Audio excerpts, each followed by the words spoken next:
Hey guys, I just made a video for you. It's me, Abby. I've been expecting you. This is just a quick update video on my mental health. Things have been going on in my life. Ooh, so sorry. I'm at my sister's house in Canada right now. I just filmed a video about mental health, anxiety, and all that good stuff. So I just wanted to make a quick little update because I haven't been on here in such a long time. I'm on spring break right now. I am living my best life. What do you guys think? Because I like this light, but like, what about this light? Too red? I agree. What about this one? Is that the same one?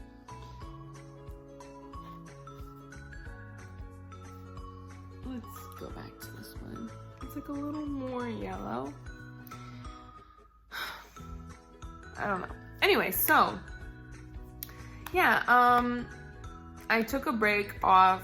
Well, I didn't have class, but I also took at least, I think 5 days off of work as well, because I have just been so anxious. My mental health has been everywhere. And I just had to kind of recharge and do some self-care. And that's what I'm doing right now. I'm reading this wonderful book right here. I described it in my last video, and I'm gonna once I'm done reading it, I'll talk about it and what I learned from it and stuff like that, and if it actually helps and if I'm gonna apply it to my life or whatever. I've been just trying to come back to me. I've been, trying to stay off social media as much as I can. I was just kind of having a breakdown. I was about to have a whole mental breakdown. But sometimes when you feel that way, you just kind of have to disconnect and completely just do things that you love. I love making videos, I love talking, I love educating.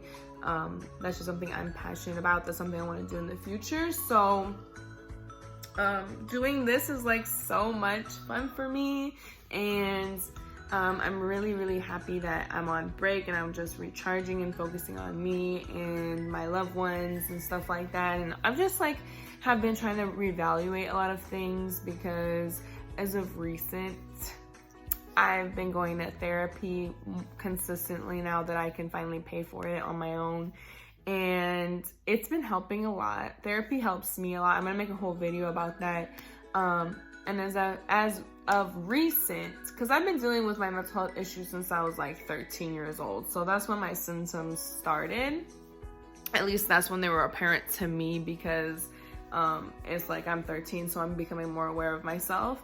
And as of recent, I think we're getting, basically my therapist was like, girl, sis, you have a mental illness, you have a disorder, because this is not just you know what I'm saying, a phase in your life. This has been happening since you were 13. And we talked about it, and I know what it is, but I don't feel comfortable sharing right now. Maybe one day I'll tell you guys what it is. I haven't been fully diagnosed as yet. She first put me down for major depressive disorder, which basically means that I have dealt with depression for a really long time. It wasn't just a couple months. It's been years where I go in and out of that.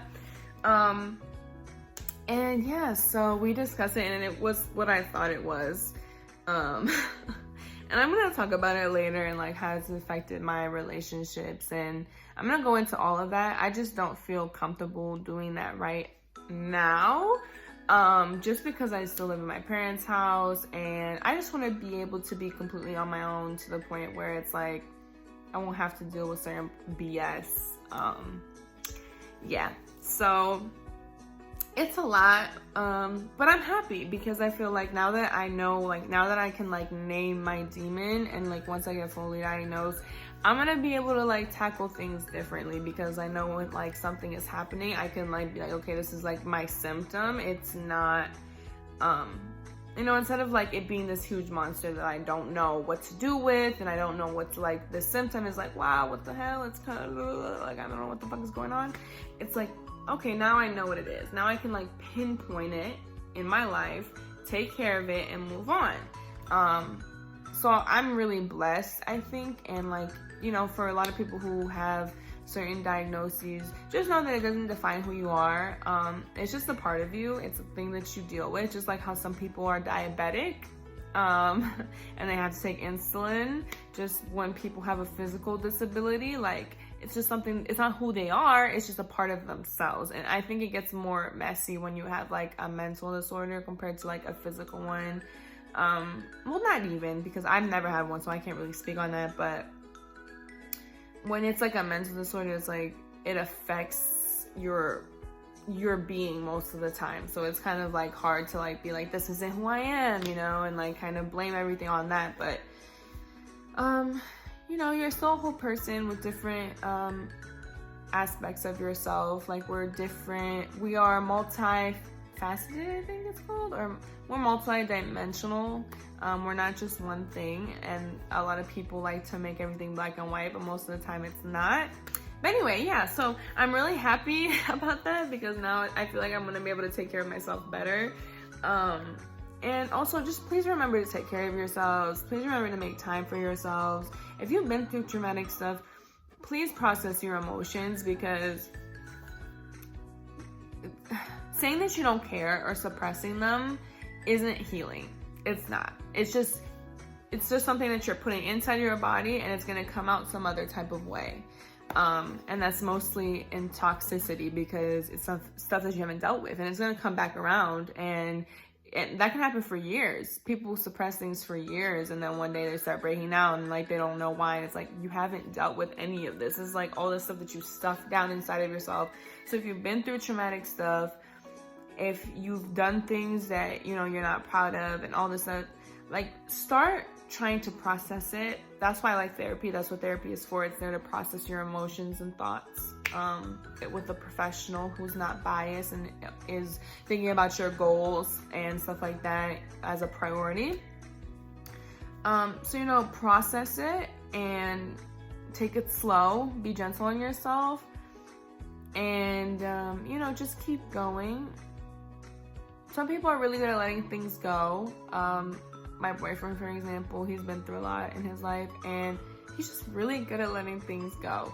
He is. And some people aren't, and sometimes it affects you more than other things, but trauma is still trauma. So if you find or you see that you're not completely happy all the time, or like, it's not that we have to be happy all the time, but if you feel like you're having a hard time with something, and like, instead of like dealing with it, you just like push it off, try not to, like, challenge yourself, you know what I'm saying? Because that's not being free. Like, suppressing stuff is not like freedom of what you're dealing with. What else? This is turning into like a whole mental health lecture, but I just find these things really important. You know, nobody's perfect. I'm not perfect. I go in and out of things. Just because, I'm gonna put a quote over here, it's like basically saying, just because you go through a relapse, you know, like you fall back into your depression or anything like that, doesn't mean that you're not worthy, doesn't mean that your success that you've had previously isn't any longer there, you know? Also, connect with those that you love. It's never too late to connect back with people. You know what I'm saying? Apologize if you feel wrong. Your emotions are just assets. They're not things that you need to get rid of. Emotions are there to help us, and the faster that you start accepting your emotions and asking yourself why they're there instead of shaming yourself, the better your emotional processing is gonna be. And that's it. So that's all, like, my little update. I'm gonna be back in school Monday. Girl, I just need to get through this semester, sis. This semester has been the worst, sis. Like, I'm over it, but we're gonna get through it. Also, I'm gonna make a whole video about like how keep it pushing is not really my motto anymore. Because actually, let me just say right now. So I used to say a lot of the time, keep it pushing. No matter what you go through, keep it pushing. No matter what you go through, keep it pushing. And it's just not, now that I noticed, it's just like, it wasn't helpful. You know what I'm saying? I kept pushing through things I shouldn't have pushed for, that I should have sat, waited, and healed myself, or I should have sat and processed things a little bit better instead of just forcing myself to keep going when I knew that I wasn't okay. And also like over processing your emotions, which I'm learning from this book is also very toxic to yourself, which I do a lot. I over process and overthink a lot too. So yeah, keep it pushing, but take care of yourself. Pause if you need a pause. Keep it pushing in the sense of no matter what happens, do what you need to do so you can keep going. But yeah, that's all I want to say. And remember to always take care of you, boo. And that's on period. Bye.